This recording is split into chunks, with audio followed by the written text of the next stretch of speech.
आज आम सप्तम श्रेणी गणित बहिर अष्टम अध्याय व्यावहारिक गणितर 8.1 अभ्यास कार्य आलोचना करवा। ताल देख ये शतकड़ा अच्छी देख शतकड़ा आम क्या कहवा तो गोटे संख्यार शतकड़ा कहले तार 100 भाग बुझे मनकर तोर मनकर गोटे जिन शतकड़ा दे 2 शतकड़ा कहगला ताले ताहा 100 भागरू 2 भाग यहीपरि भाव बुझाए। शतकड़ा सब हर आम 100 लिखा है मनकर तुम साहित्य 90 शतकड़ा रखिच अर्थ तमें 100 रु तमें 90 रखिच है यहीपरि भाव बुझा जाए। सेपरि भाव मनकर तुम इंग्राजी रे तुम 100 शतकड़ा रखिच अर्थ तुम के रखिल 100 रु तुम 100 रखिल है जेपरी तुम परीक्षा तुम कहुए जे कौन छुआ 85% रखुच्च अर्थ 85% रखिंट से कौन 100 रु 85 रखुच्च ताले से भाव जदि 5 शतकड़ा कहुए ताले कौन हम ना 5 विभक्त 100 है यहीपरि कहुए 100 रु 5 से 6 शतकड़ा यदि कह ताले 6 विभक्त 100 100 रु 6 शतकड़ा कहले आम सब 100 को ही बुझेबा अर्थ सर्वदा हरटा है 100 रही 100 रु जिते हम से तार शतकड़ा।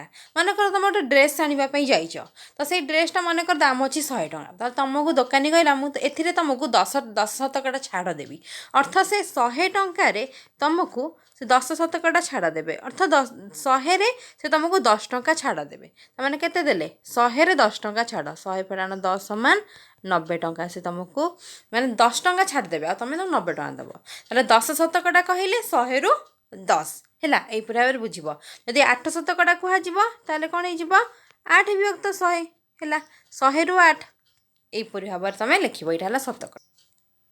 तास आम प्रश्न उत्तर गुड़िक आलोचना करवा।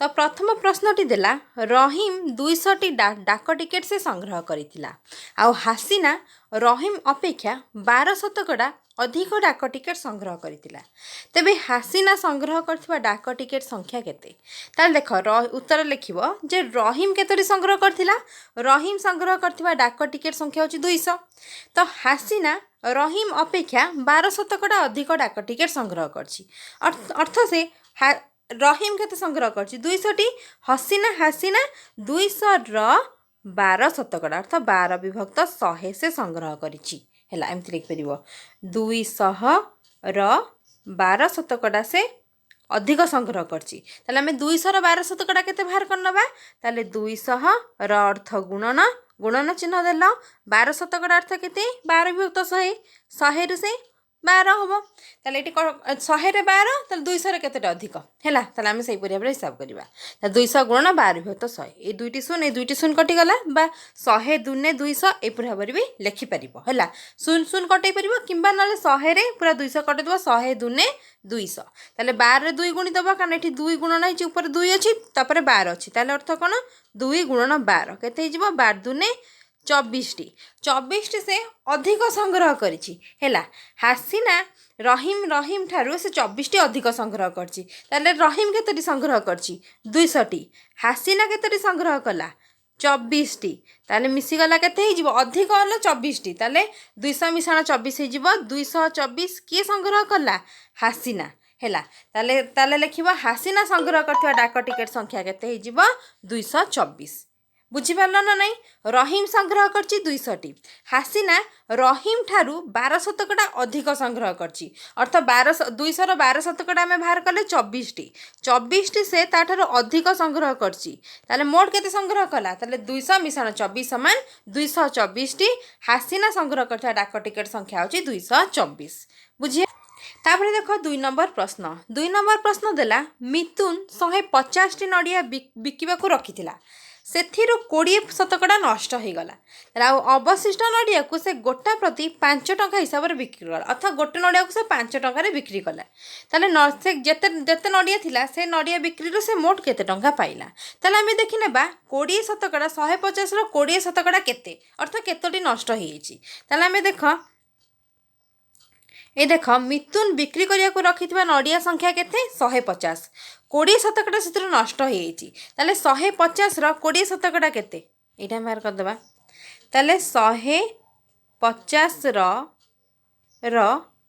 20 शतकड़ा अर्थ 150 गुणन 20 शतकड़ा ताले केते हिजिब 20 शतकड़ाटाको आम भग्नांश लिखिले 150 गुणन 20 विभक्त 100 ताले ये शून्य गोटे शून्य कटिगला ए शून्य कटिगला ताले ये 15 और 2 गुणन होइछि 15 दुने केते हिजिब 30 हैला तो 15 गुणन 2 समान 30 टी नड़िया कौन हो गला नष्ट हो गला 150 रो 20 शतकड़ा बाहरला 30 अर्थात 150 रो 30 टी नड़िया तार कौन हो नष्ट हो जाइए बाकी केतटी अच्छी ताले लिखदेबा ताले नष्ट हो जाइए केते ना 30 टी ताले बाकी रहिला भल केते ना 150 रो 30 वियोग करदेले केते रहिला 120 टी भल नड़िया अच्छी 120 टी भल नड़िया अच्छी ताले से गोटे नड़िया को बिक्री कला 5 टंका दर रे नड़िया गोटिकर दाम हूँ 5 टंका ताले केतटी रहिला 120 टी नड़िया ताले 120 टी नड़ियार दाम केते ना 120 गुणन 5 समान केते हिजिब 12 पंचा 60 ए शून्य आसी शून्य बसीगला 600 टंका और 120 रे 5 गुण देले तुम 600 आसीब हैला ए देख 120 गुणन 5 गोटे नड़िया दाम 5 टंका आम पाखे अच्छी केतटी 120 टी ना 30 टी नष्ट हो जाए 5 शून्य शून्य 5 दुने 10 रु शून्य रखिनेला 1 5 के 5 के 6 600 टी हैला ताले गोटे ताले टोटाल से केते टंका पाइबे 600 टंका से पाइबे ताले मिथुन केते टंका पाइबे से 600 टंका पाइबे 3 नंबर प्रश्न देला जे जॉन परीक्षा रे 445 नंबर रखिबारु तार प्रथम श्रेणी नंबर रु 35 नंबर कम रहिला ताल से केते नंबर रखले देख प्रथम श्रेणी पाई थांता 35 नंबर कम अच्छी अर्थात 445 रे 35 मिसई देबा ताले कम थिला एति कि अधिक हेले ताल से प्रथम श्रेणी पाइबो ताले हम एटा देखिबा कि प्रश्नटी को पढ़ी नेबा ताले देख हम देखि नेबा जॉन परीक्षा रे रखथिबा नंबर संख्या होची 445 प्रथम श्रेणी नंबर रु जॉन रखथिबा नंबर तार 35 नंबर कम अच्छी तेनु प्रथम श्रेणी पे आवश्यक नंबर केते 35 मिसई देबा 35 कम थिला ना 35 मिसई देले केते हिजिबो 445 रे 35 मिसई देले 480 480 नंबर होची प्रथम श्रेणी लगी आवश्यक नंबर तापर प्रश्न कौन देला देख जदि प्रथम श्रेणी पे पास करिवा लगी अति कम रे 60 शतकड़ा नंबर आवश्यक होई थाए अर्थात 480 होची 60 शतकड़ा सहित समान बा 60 शतकड़ा होची 480 सहित समान काहे कि ना प्रथम श्रेणी रे में 60 शतकड़ा गले में प्रथम श्रेणी रे उत्तीर्ण हे होचंती जहा कि 480 नंबर सहित समान तेबे मोट केते नंबर लगी परीक्षा हेतला ताले 100 शतकड़ा केते 60 शतकड़ा होची 480 नंबर ताले 100 शतकड़ाटा केते ताले सेठी कहिला 60 शतकड़ा 480 नंबर सहित समान हेले ताले मोट नंबर केते हबो ताले देखो 60 शतकड़ा समान 480 नंबर सहित समान हैला कारण 480 नंबर होची प्रथम श्रेणी आ प्रथम श्रेणी पे 60 शतकड़ा दरकार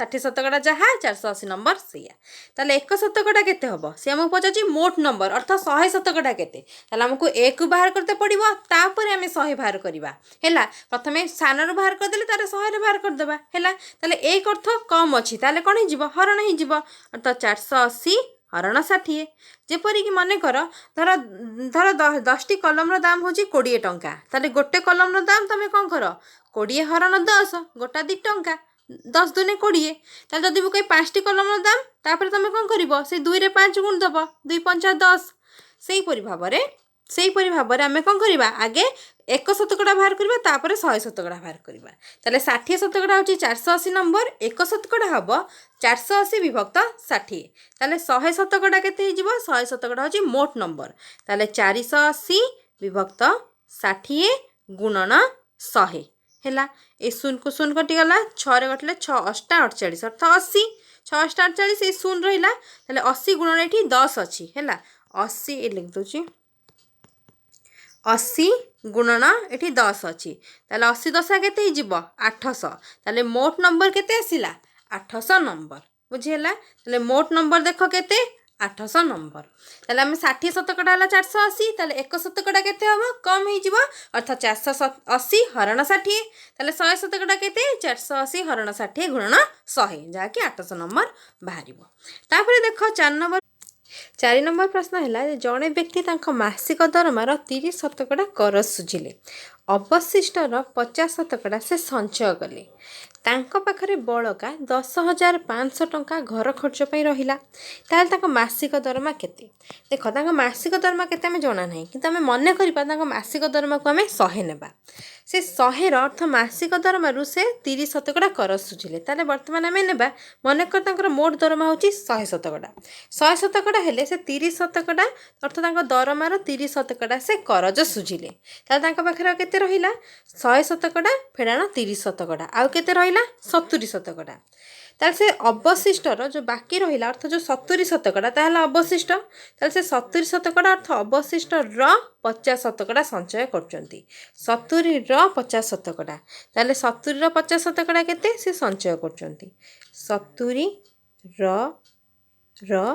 50% अर्थ 70 गुणन 50 शतकड़ा को उठेदेले भग्नांशरे 50 विभक्त 100 ताले कटेदेबा 0 0 कटला 0 0 कटला 7 5 35 ताले 35% से संचय करचंती ताले केते संचय करचंती से जो कहिले ताले अवशिष्टर 50% संचय कले ताले 70 50 50 माने कोन अधा ताले 70 अधा केते हिजो 35 हिजो ताले हम एमती 70 अधा भी 35 कर परिया नले 70 50% 50 विभक्त 100 कटि गले हम 35 पाइले ताले 35% से संचय कले 30% कर सुझिले 35% संचय कले बाकी जहाँ रहिला सेटा तांकर बड़का टंका अर्थ से 10,500 टंका जोटा कि घर खर्च है बाकी जो परसेंट रहा आम देखी ना बाकी पाखे केते रहा से 30% मोट दरमा थिला 100% है से 30% करज सुझिले आ 35% से संचय कले ताले केते रहिला तांका पाखरे 35 30 मिसे देले केते हिजो 5 3 3 6 ताले 65% से कर सुचंती आ संचय करचंती केते रु 100 रु ताले बाकी जहाँ रहिला सेटा घर खर्च बळकारे कौन है घर खर्च है ताले 100 रु से 65 खर्च कर दछन बाकी केते रहिला ना 100 फेड़ाण 65 केते हिजबो 100 रु 65 गले 0 5 गले 5 1 10 पड़छि 9 9 रु 6 गले 3 केते हला बाकी जो 35% से से कौन कले घर खर्च कले ताले घर खर्च टंका केते टंका अच्छी पाखे 10,500 टंका जहाँकि 35% सहित सामान बुझिपाल ना नहीं ताले 35% ये देख 35% सामान 10,500 आ 1% केते 35% से कहते 35% बढ़ला जोटा कि घर खर्च होता घर खर्च केते ना 10,500 टंका से घर खर्च कर 35% को 10,500 टंका 1% को 10,500 विभक्त 35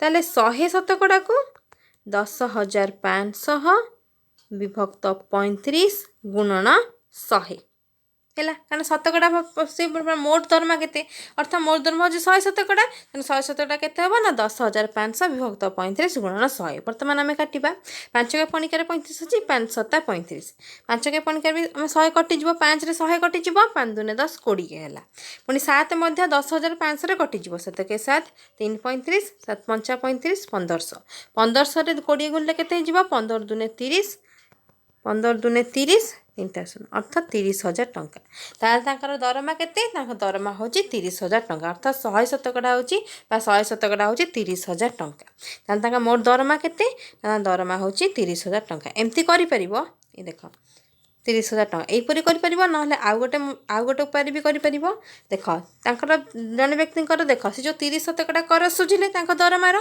अवशिष्टर से 50% संचय कले आ बड़का 10,000 टंका से घर खर्च कर देख मोट दरमा 100% हेले से कर सुझिले के 30 बाकी के रहा 100% रु 30% से कर सुझदेले बाकी रहा 70% जोटा कि संचय आ घर खर्च से करुँच 70% से कह जहाँ जो बड़का रहा तार 50% सी 50% सी कौन कले 50% सी है संचय कले तो 70 50% संचय कले बाकी आ 50% रहा 70 50% मैंने अधा 35 संचय कले बाकी अधा घर खर्च कले घर खर्च जहाँ सेटा भी संचय सहित सामान है अर्थात 50 मिसिले के 100 हो ना नहीं 70 50% के गला 10,500 अर्थात घर खर्च संचय मिसिकिना ये 50% ये 50% मिसला पर 70 हो घर खर्चर से पैसाटा दे दीजिए जोटा 10,500 ये 10,500 ये भी 10,500 जेहेतु 50 शतकड़ा अच्छी तेणु ये 10,500 सी भी 10,500 से ये लिखागला 70 50% हूँ 10,500 जोटा कि घर खर्च रोची अर्थात घर खर्च जी संचय ସେତିକି ହେଲା। ତାହେଲେ 100 ଶତକଡ଼ା କେତେ ହେଇଯିବ? 70ର 50 ଶତକଡ଼ା 10,500, 70ର 100 ଶତକଡ଼ା 50ରେ 2 ଗୁଣ ଦେଲେ 100, ଏଠି ମଧ୍ୟ ଆମେ 2 ଗୁଣ ଦେବା। 10,500ରେ 2 ଗୁଣ ଦେଲେ କେତେ ହେଇଯିବ? 21,000। ଅର୍ଥ ପୁରା ଟୋଟାଲ 70 ଶତକଡ଼ାଟା ହେଉଛି 21,000, କାରଣ 70ର ଅଧାଟା ହେଉଛି 10,500। ତାହେଲେ 70ଟା ପୁରାଟା କେତେ ହେଇଯିବ? ଅଧାଟେ 2 ଗୁଣ ଦେଲେ ଆମେ ପାଇଯିବା ନା ନାହିଁ? ତାହେଲେ ଅର୍ଥ 10,500ରେ 2 ଗୁଣ ଦେଲେ ହେଇଗଲା 21,000। ତାହେଲେ ପୁରା ମୋଟ 70% ହେଉଛି 21,000 ଟଙ୍କା। ତାହେଲେ 30 ଶତକଡ଼ା କେମିତି ବାହାରିବ? 70 ଶତକଡ଼ା ହେଉଛି 21,000 ଟଙ୍କା।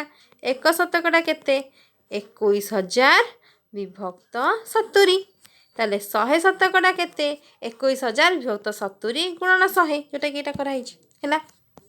এই লিখবা দেখ 70 শতকଡ଼ା ଆମେ ପାଇଲେ, 70 ଶତକଡ଼ା ସମାନ କେତେ ପାଇଲେ? 21,000 ଟଙ୍କା ଏଇଠି ପାଇଲେ।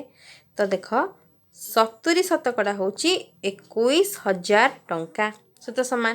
ତାହେଲେ 1 ଶତକଡ଼ା କେତେ ହେଇଯିବ? ନା 21,000 ବିଭକ୍ତ 70। ତାହେଲେ 100 ଶତକଡ଼ା କେତେ ହେଇଯିବ? 21,000 ବିଭକ୍ତ 70 ଗୁଣନ 100 ହେଲା।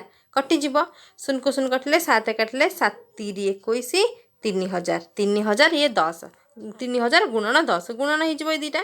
ତାହେଲେ କେତେ ହେଇଯିବ? 3,000 ଗୁଣନ 10 ସମାନ କେତେ ହେଇଯିବ? 30,000 ଟଙ୍କା। ତାହେଲେ ତାଙ୍କର ମୋଟ ଦରମା କେତେ ହେଲା? 30,000 ଟଙ୍କା। ଏମିତି ବାହାର କରିପାରିବ, ନହେଲେ ସେଇ ଉପାୟରେ ମଧ୍ୟ ବାହାର କରିପାରିବ। ଯେମିତି ବାହାର କଲେ ତମର କେତେ ଆସିବ? 30,000 ଟଙ୍କା ହିଁ ଆସିବ ହେଲା। 5 ନମ୍ବର ପ୍ରଶ୍ନ ଦେଲା ପୁରୁଣିଆ ପ୍ରାଥମିକ ବିଦ୍ୟାଳୟର ଛାତ୍ରଛାତ୍ରୀ ସଂଖ୍ୟା ହେଲେ 140 ଏବଂ ବେଲବାହାଳି ପ୍ରାଥମିକ ବିଦ୍ୟାଳୟର ଛାତ୍ରଛାତ୍ରୀ ସଂଖ୍ୟା ହେଲା 175। ତେବେ ବେଲବାହାଳି ପ୍ରାଥମିକ ବିଦ୍ୟାଳୟର ଛାତ୍ରଛାତ୍ରୀ ସଂଖ୍ୟା ଯାହାକି 175 ପୁରୁଣିଆ ପ୍ରାଥମିକ ବିଦ୍ୟାଳୟର ଛାତ୍ରଛାତ୍ରୀ ସଂଖ୍ୟା ଅପେକ୍ଷା ଯାହାକି 140 ତାଙ୍କ ଅପେକ୍ଷା ଶତକଡ଼ା କେତେ ଅଧିକ? ତ ବର୍ତ୍ତମାନ ଆମେ ଦେଖିବା ଯେ କେତେ ସଂଖ୍ୟା କେତେ ଅଧିକ, ତାପରେ ଆମେ ଶତକଡ଼ା ଦେଖିବା। ତାହେଲେ ଦେଖ ଉତ୍ତରରେ କ'ଣ ଲେଖିବ? ନା ପୁରୁଣିଆ ପ୍ରାଥମିକ ବିଦ୍ୟାଳୟର ଛାତ୍ରଛାତ୍ରୀ ସଂଖ୍ୟା 140, ବେଲବାହାଳି ପ୍ରାଥମିକ ବିଦ୍ୟାଳୟର ଛାତ୍ରଛାତ୍ରୀ ସଂଖ୍ୟା 175। ତେଣୁ ବେଲବାହାଳି ପ୍ରାଥମିକ ବିଦ୍ୟାଳୟର ଛାତ୍ରଛାତ୍ରୀ ସଂଖ୍ୟା ପୁରୁଣିଆ ପ୍ରାଥମିକ ବିଦ୍ୟାଳୟ ଠାରୁ କେତେ ଅଧିକ? ନା 175 ହେଲେ ବେଲବାହାଳି ବିଦ୍ୟାଳୟର ଛାତ୍ରଛାତ୍ରୀ ସଂଖ୍ୟା, ପୁରୁଣିଆରେ ହେଲେ 140। ତାହେଲେ 175ରୁ 140 ବିୟୋଗ କଲେ 35 ଅଧିକ। ତାହେଲେ ତାହା ପୁରୁଣିଆ ବିଦ୍ୟାଳୟର ଛାତ୍ରଛାତ୍ରୀଙ୍କ ସଂଖ୍ୟା ଠାରୁ ଶତକଡ଼ା କେତେ ଅଧିକ? ତାହେଲେ ଦେଖ ପୁରୁଣିଆ ବିଦ୍ୟାଳୟର ଛାତ୍ରଛାତ୍ରୀ ସଂଖ୍ୟା କେତେ?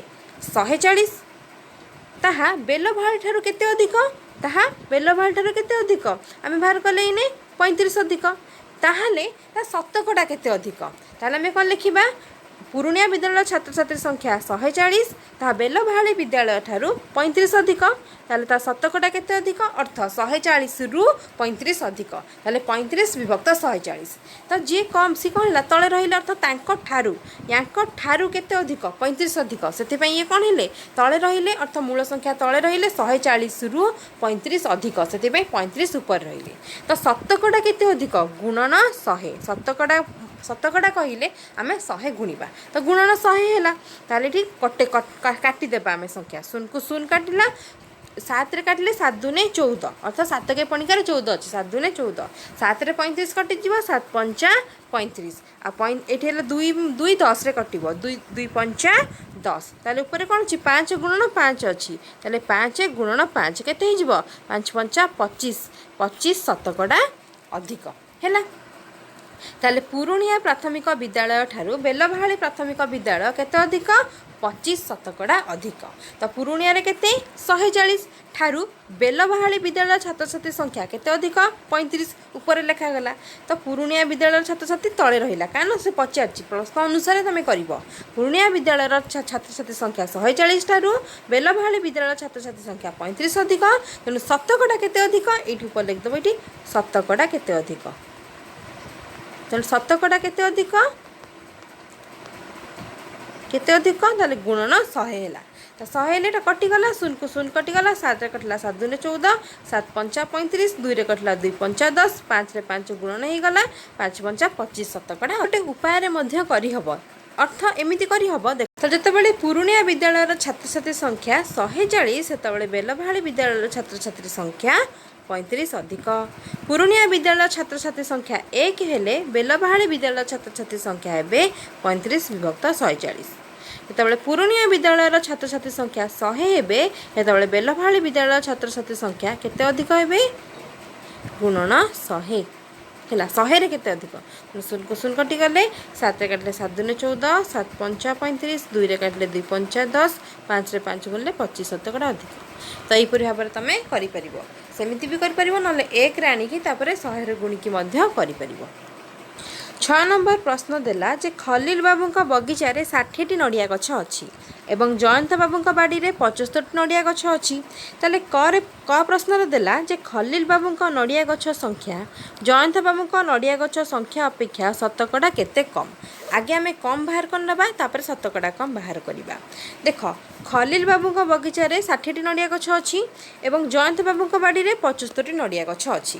ତାହେଲେ ଖଲିଲ ବାବୁଙ୍କର ଜୟନ୍ତ ବାବୁଙ୍କ ଠାରୁ କେତେ କମ୍ ଅଛି ନା ବଡ଼ ସଂଖ୍ୟାରୁ ସାନ ସଂଖ୍ୟା ବିୟୋଗ କରିବା ଅର୍ଥାତ୍ ଜୟନ୍ତ ବାବୁଙ୍କର 75ଟି ଅଛି ତାଙ୍କ ବାଡ଼ିରେ 75ଟି ନଡ଼ିଆ ଗଛ ଅଛି ଏବଂ ଖଲିଲ ବାବୁଙ୍କର 60ଟି ଅଛି। ତାହେଲେ 75ରୁ 60 ବିୟୋଗ କରିଦେଲେ 15ଟି ନଡ଼ିଆ ଗଛ କମ୍ ଅଛି।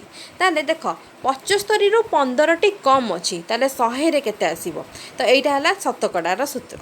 ତ ଶତକଡ଼ା ଅର୍ଥ ତାହେଲେ 100 ଗୁଣିବ କେତେରୁ କମ୍ ଅଛି ମୂଳ ସଂଖ୍ୟା କେତେ ଅର୍ଥାତ୍ ଜୟନ୍ତ ବାବୁଙ୍କର 75ଟି ନଡ଼ିଆ ଗଛରୁ ଖଲିଲ ବାବୁଙ୍କର କେତୋଟି କମ୍ ଅଛି 15ଟି କମ୍ ଅଛି। ତାହେଲେ ଶତକଡ଼ା କେତେ କମ୍ ଅଛି ତାହେଲେ ଗୁଣନ 100 ଗୁଣନ 100 ଏଇଟା କ'ଣ ହେବ 15 15 15 ପଞ୍ଚା 75 ତ 5ରେ କାଟିଲେ 5 ଦୁନେ 10 20 ହେବ 5ରେ କାଟିଦେଲେ 20 ହେବ।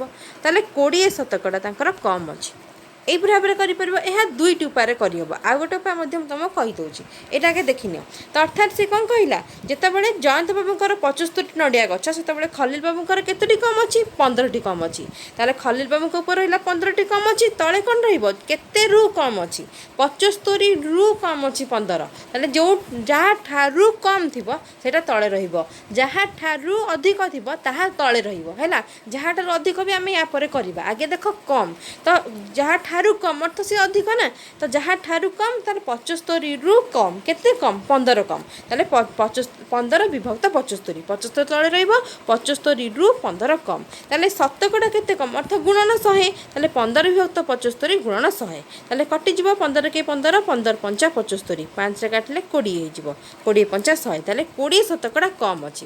ତାହେଲେ ଏମିତି କରିପାରିବ ନହେଲେ ଏଇପରି ଭାବରେ କରିପାରିବ ଯେ ଜୟନ୍ତ ବାବୁଙ୍କ ବାଡ଼ିରେ ଯେତେବେଳେ 75ଟି ନଡ଼ିଆ ଗଛ ଅଛି ସେତେବେଳେ ଖଲିଲ ବାବୁଙ୍କ ବାଡ଼ିରେ କେତେ କମ୍ ଅଛି 15ଟି ଗଛ କମ୍ ଅଛି ହେଲା। ଯେତେବେଳେ ଜୟନ୍ତ ବାବୁଙ୍କ ବାଡ଼ିରେ 1ଟି ନଡ଼ିଆ ଗଛ ଅଛି ସେତେବେଳେ ଖଲିଲ ବାବୁଙ୍କ ବାଡ଼ିରେ କେତୋଟି କମ୍ ଅଛି ନା 15 ବିଭକ୍ତ 75ଟି କମ୍ ଅଛି। ଯେତେବେଳେ ଜୟନ୍ତ ବାବୁଙ୍କ ବାଡ଼ିରେ 100ଟି ନଡ଼ିଆ ଗଛ ଅଛି ସେତେବେଳେ ଖଲିଲ ବାବୁଙ୍କ ବାଡ଼ିରେ କେତୋଟି ନଡ଼ିଆ ଗଛ କମ୍ ଅଛି ନା 15 ବିଭକ୍ତ 75 ଗୁଣନ 100 ତାହେଲେ ତା ଉତ୍ତର ମଧ୍ୟ ସେଇଆ ହେବ 15 କେ 15 15 ପଞ୍ଚା 75 5ରେ କାଟିଲେ 20 ତାହେଲେ 20 ଶତକଡ଼ା କମ୍ ଅଛି। ଅର୍ଥ ଯେତେବେଳେ ଜୟନ୍ତ ବାବୁଙ୍କ ବାଡ଼ିରେ 100ଟି ନଡ଼ିଆ ଗଛ ସେତେବେଳେ ଖଲିଲ ବାବୁଙ୍କ ବାଡ଼ିରେ 20ଟି କମ୍ ଅଛି ଅର୍ଥ 20 ଶତକଡ଼ା ମାନେ 100ରୁ 20 କମ୍ ଅର୍ଥ 100ରୁ 20 କମ୍ କ'ଣ 100 ଫେରାଣ 20 ଅର୍ଥ 80ଟି ନଡ଼ିଆ ଗଛ ଅଛି ହେଲା। ତ ଆମେ 100ରେ ସବୁବେଳେ କ'ଣ ପାଇଁ ବାହାର କର ମାନେ 100ରେ ବାହାର କରିଦେଲେ ଆମ ସୁବିଧା ହେବ ସେଇଟା ହେଲା ଶତକଡ଼ା। ତ ଯେତେବେଳେ ତୁମେ ଶତକଡ଼ାକୁ ବାହାର କରୁଛ ତାହେଲେ ମୂଳ ସଂଖ୍ୟା ତୁମେ କ'ଣ କରିବ ଗୁଣନ 100 କରିଦେବ ହେଲା। ଗୁଣନ 100 କରିଦେଲେ ତୁମେ ଶତକଡ଼ା ପାଇଯିବ। ଏମିତି ବାହାର କରିପାରିବ ନହେଲେ ୟା ପୂର୍ବରୁ ଯେମିତି ମେଥଡ଼ ଥିଲା ସେଇପରି ଭାବରେ ବାହାର କରିପାରିବ। ଦେଖ ତୁମକୁ ଗୋଟେ ଉଦାହରଣ ଦେଉଛି ଯେତେବେଳେ ମନେକର ତୁମେ ସ୍କୁଲରେ ତୁମ ବିଦ୍ୟାଳୟରେ 600 ମାର୍କର ପରୀକ୍ଷା ହେଉଛି ହେଲା। ତୁମେ 600ରୁ ମନେକର 360 ରଖିଲ ତାହେଲେ ତୁମେ ଶତକଡ଼ା କେତେ ରଖିଲ 600ରୁ 360 ରଖିଲ ଶତକଡ଼ା ଗୁଣନ 100। ଶତକଡ଼ା ଅର୍ଥ ସବୁବେଳେ ଯେତେରୁ ତୁମେ ରଖିଥିବ ସେଥିରେ 100 ଗୁଣ ଦେବ। ତାହେଲେ ଯେତେରୁ ଧର ମନେକର ଏଠି କୁହାଯାଇଛି କେତେ ମାନେ ତାଙ୍କଠାରୁ କେତେ କମ୍ ଅର୍ଥ ଶତକଡ଼ା କେତେ କମ୍ ତାହେଲେ ଯାହାଠାରୁ କମ୍ ଅଛି ସେତିକି ଗୁଣନ 100। ଯାହାଠାରୁ ଅଧିକ ଅଛି ସିଏ ରହିବ ତଳେ ଯାହା ସବୁଠୁ ଅଧିକ ଯିଏ ଅଛି ତଳେ ତାଠାରୁ କେତେ କମ୍ ଅଛି ତ ଉପରେ ରହିବ କେତେ କମ୍ ବା କେତେ ଅଧିକ ଉପରେ ରହିବ ତାପରେ ଶତକଡ଼ା କେତେ ଅର୍ଥ ଗୁଣନ 100। ତ ଏଠି ସେମିତି ଶୂନକୁ ଶୂନ କଟିଗଲା ଶୂନକୁ ଶୂନ କଟିଗଲା 636 6ରେ 10 ଗୁଣିଲେ 60 ଶତକଡ଼ା। ଯଦି ତୁମେ 600ରୁ 360 ରଖ ତାହେଲେ ତୁମର ଶତକଡ଼ା ଆସିବ 60 ଅର୍ଥ 100ରୁ ତୁମେ ଆବେରେ 100ରୁ ତୁମେ 60 ରଖୁଛ 100ରେ ତୁମେ 60 ରଖୁଛ ହେଲା। ଏହିପରି ଭାବରେ ଆମ ଶତକଡ଼ା ବାହାରେ। ତାପରେ ଦେଖ ଖ ନମ୍ବର ପ୍ରଶ୍ନ କ'ଣ ଦେଲା ଦେଖ ଖ ନମ୍ବର ପ୍ରଶ୍ନ ଦେଲା ଯେ ଜୟନ୍ତ ବାବୁଙ୍କ ନଡ଼ିଆ ଗଛ ସଂଖ୍ୟା ଅପେକ୍ଷା ଖଲିଲ ବାବୁଙ୍କ ନଡ଼ିଆ ଗଛ ସଂଖ୍ୟା ଅପେକ୍ଷା ଶତକଡ଼ା କେତେ ଅଧିକ ଅଛି ହେଲା। ତ ଦେଖ ଆମେ ଫାଷ୍ଟ ବାହାର କରିନେବା ଅଧିକ କେତେ ଅଛି। ତାହେଲେ ଦେଖ ଜୟନ୍ତ ବାବୁଙ୍କ ବାଡ଼ିରେ କେତୋଟି ନଡ଼ିଆ ଗଛ 75ଟି ନଡ଼ିଆ ଗଛ। ଖଲିଲ ବାବୁଙ୍କ ବାଡ଼ିରେ କେତୋଟି ନଡ଼ିଆ ଗଛ 60ଟି ନଡ଼ିଆ ଗଛ। କେତୋଟି ଅଧିକ ଅଛି 15ଟି ଅଧିକ ଅଛି। କେତେରୁ 15 ଅଧିକ ଅଛି 60ରୁ 15 ଅଧିକ ଅଛି ହେଲା। ତ ନଡ଼ିଆ ଗଛ ଖଲିଲ ବାବୁଙ୍କ ନଡ଼ିଆ ଗଛ ଅପେକ୍ଷା ତା କେତେ ଶତକଡ଼ା କେତେ ଅଧିକ ଅଛି ଅର୍ଥ ସେ 60ରୁ 15 ଅଧିକ ଅଛି। ତାହେଲେ ଶତକଡ଼ା କେତେ ଅଛି ଅର୍ଥ 100ରେ କେତେ ଅଛି ତାହେଲେ ଗୁଣନ 100 ହେବ। ତାହେଲେ ଏମିତି ଲେଖିବ ଦେଖ ଖଲିଲ ବାବୁଙ୍କର ଅଛି କେତେ 60ଟି ନଡ଼ିଆ ଗଛ ସେଥିରୁ କେତେ ଅଧିକ ଅଛି ଜୟନ୍ତ ବାବୁଙ୍କର 15ଟି ଅଛି। ତାହେଲେ ଶତକଡ଼ା କେତେ ଅଛି ଅଧିକ ଗୁଣନ 100। ତାହେଲେ ହେବ କେତେ 15 କେ 15 15 ଚଉ 60 4 କଟିଲେ ହେଇଯିବ 25। ତାହେଲେ କେତେ ହେଇଯିବ 25 ଶତକଡ଼ା ଅଧିକ ଅଛି ଅର୍ଥାତ୍ 100ରେ 25 ଅଧିକ ଅଛି। ତାହେଲେ ଏଠି ଦେଖ ଏଇପରି ଭାବରେ ଲେଖା ଅଛି ଯେ 15 ବିଭକ୍ତ 60 କାରଣ 60 ହେଉଛି କମ୍ ଅଛି ତ ତାଠୁ କେତେ ଅଧିକ ଅଛି 60ରୁ କେତେ ଅଧିକ ଅଛି 60ରୁ 15 ଅଧିକ ଅଛି। ତ 15 ବିଭକ୍ତ 60 ହେଲା ତ ଶତକଡ଼ା କେତେ ଅଧିକ ଅଛି ତ ଗୁଣନ 100 ହେଲା। ତ 15 କାଟିଲା 15 କେ 15 15 ଚଉ 60 ହେଲା ପୁଣି 4 କଟିଗଲା 25 ଚଉ 100। ତାହେଲେ କେତେ ହେଇଯିବ 25 ଶତକଡ଼ା ଅଧିକ। ଏମିତି କରିପାରିବ ନହେଲେ ଏଇପରି ଭାବରେ ବି କରିପାରିବ। ଏମିତି ଲେଖିପାରିବ ଯେ ଖଲିଲ ବାବୁଙ୍କ ବାଡ଼ିରେ 60ଟି ନଡ଼ିଆ ଗଛ ଥିଲାବେଳେ ଜୟନ୍ତ ବାବୁଙ୍କ ବାଡ଼ିରେ କେତୋଟି ଅଧିକ ରହୁଛି 15ଟି ଅଧିକ ରହୁଛି। ଖଲିଲ ବାବୁଙ୍କ ବାଡ଼ିରେ 1ଟି ନଡ଼ିଆ ଗଛ ଥିଲାବେଳେ ଜୟନ୍ତ ବାବୁଙ୍କ ବାଡ଼ିରେ କେତୋଟି ଅଧିକ ରହୁଛି ନା 15 ବିଭକ୍ତ 60 ଅଧିକ ରହୁଛି। ଖଲିଲ ବାବୁଙ୍କ ବାଡ଼ିରେ 100ଟି ନଡ଼ିଆ ଗଛ ଥିଲାବେଳେ ଜୟନ୍ତ ବାବୁଙ୍କ ବାଡ଼ିରେ କେତୋଟି ଅଧିକ ରହୁଛି ନା 15 ବିଭକ୍ତ 60 ଗୁଣନ 100। ତ 15 କେ 15 15 ଚଉ 60 4 କାଟିଲେ 25ଟି ଅଧିକ ରହୁଛି। ଅର୍ଥ ଯେତେବେଳେ ଖଲିଲ ବାବୁଙ୍କ ବାଡ଼ିରେ 100ଟି ନଡ଼ିଆ ଗଛ ଅଛି ସେତେବେଳେ ଜୟନ୍ତ ବାବୁଙ୍କ ବାଡ଼ିରେ 25ଟି ଅଧିକ ଅଛି ଅର୍ଥାତ୍ 100 ମିଶାଣ 25 ସମାନ 125 ନଡ଼ିଆ ଗଛ ଅଧିକ ରଖୁଛି। ତାହେଲେ ଶତକଡ଼ା ଅର୍ଥ ସେଥିରେ 100 ତମେ ଗୁଣି ନେବ ହେଲା। ତାପରେ ଦେଖ ତାପରେ ପ୍ରଶ୍ନଟି କ'ଣ ଦେଲା ନା ଗ ପ୍ରଶ୍ନଟି ଦେଲା ଉଭୟ ଉତ୍ତର ସମାନ ହେଲା କି ଏଇଟା ଉତ୍ତରଟା ଉଭୟ ଉତ୍ତର ସମାନ ହେଲା କି ଯଦି ନ ହେଲା କାହିଁକି ସମାନ ହେଲା ନାହିଁ ଲେଖ। ଉଭୟଙ୍କ ଉତ୍ତର ସମାନ ହେଲା ନାହିଁ ତ ପ୍ରଥମ ପ୍ରଶ୍ନରେ ଶତକଡ଼ା କେତେ ବାହାରିଲା ଆମର 20 ଶତକଡ଼ା ବାହାରିଲା। ଦ୍ୱିତୀୟ ପ୍ରଶ୍ନରେ କେତେ ଶତକଡ଼ା ବାହାରିଲା 25 ଶତକଡ଼ା ବାହାରିଲା। ତା ସମାନ ହେଲା ନାହିଁ କିନ୍ତୁ ସଂଖ୍ୟା ଆମର ସମାନ ହେଲା ଅର୍ଥାତ୍ 15ଟି ନଡ଼ିଆ ଗଛ କମ୍ ଅଛି ଏବଂ 15ଟି ନଡ଼ିଆ ଗଛ ଅଧିକ ଅଛି। ସଂଖ୍ୟାଟି ସମାନ ହେଲେ ମଧ୍ୟ ତା ଶତକଡ଼ା ସମାନ ଆସିଲା ନାହିଁ। କାହିଁକି ସମାନ ଆସିଲାନି କାରଣ ତା ମୂଳ ସଂଖ୍ୟା ସମାନ ନଥିଲା ଅର୍ଥ 75ରୁ କେତେ କମ୍ ଥିଲା ତ ଆମେ 75ର ଶତକଡ଼ା ବାହାର କରିଥିଲେ ତ 75ରୁ 15 କମ୍ ଥିଲା ତ ସେଇପରି ଭାବରେ ଠିକ୍ 60ରୁ କେତେ ଅଧିକ ଥିଲା 60ରୁ 15ଟି ଅଧିକ ଥିଲା। ତାହେଲେ ମୂଳ ସଂଖ୍ୟା ଆମର ସମାନ ନଥିଲା ଅର୍ଥ କମ୍ ବେଳେ ଆମର 75 ଥିବା ବେଳେ ଅଧିକ ବେଳେ ଆମର କେତେ ଥିଲା 60 ଥିଲା। ସେଥିପାଇଁ ଆମର ଶତକଡ଼ା ସମାନ ଆସିଲା ନାହିଁ କିନ୍ତୁ ଗଛ ସଂଖ୍ୟା ଆମର 15 ଆସିଛି କିନ୍ତୁ ଶତକଡ଼ା ଆମର କମ୍ 20 ଶତକଡ଼ା ଆସିଛି ଅଧିକ 25 ଶତକଡ଼ା ଆସିଛି। କାହିଁକି ନା ଆମ ଗଛ ସଂଖ୍ୟା ସମାନ ନଥିଲା ଅର୍ଥାତ୍ 75ରୁ 15ଟି କମ୍ ଥିଲା 60ରୁ 15ଟି ଅଧିକ ଥିଲା ହେଲା। ସେଥିପାଇଁ ଆମର କ'ଣ ଆସିଲା 20 25 ଅଲଗା ଅଲଗା ଆସିଲା ସେଥିପାଇଁ 20 ଆଉ 25 ଅଲଗା ଅଲଗା ଆସିଲା ସେଥିପାଇଁ ଉତ୍ତର ସମାନ ହେଲା ନାହିଁ।